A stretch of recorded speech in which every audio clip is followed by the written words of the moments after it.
Hele, vyprávěj mi o těch hašišových barech. Co chceš o nich vědět? Hašiš je tam legální, co? Jo, legální, ale ne zase tak úplně. Nemůžeš přijít do restaurace, ubalit si jointa a začít bafat. Chtějí po tobě, abys to kouřil doma nebo na určených místech. A co hašišový bary? Já ti to vysvětlím.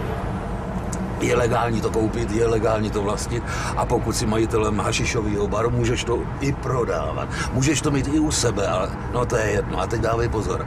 Když tě v Amsterdamu zastaví policajt, nemá právo tě prohledávat. Tohle právo prostě Poldové Amsterdamu nemají. Ty vole, tam jedu. Už nemusíš nic říkat, jedu tam. Já chápu, že by tě to bralo, co? A víš, co je na té Evropě nejzvláštnější? Co?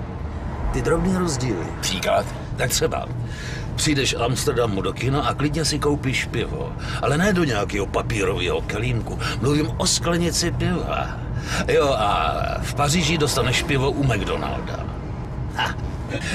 A víš, jak říkají čtvrtlibráku se sejrem v Paříži? Oni mu neříkají čtvrtlibrák se sejrem? Ne, mají tam metrický systém.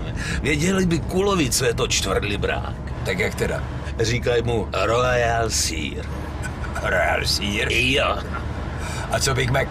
Prostě Big Mac je Big Mac. Akorát mu říkají Le Big Mac. Le Big Mac? A jak říkají v operu? To nevím, to jsem neměl. Jo, a víš, co dávají v Holandsku na hranolky místo kečupu? Co?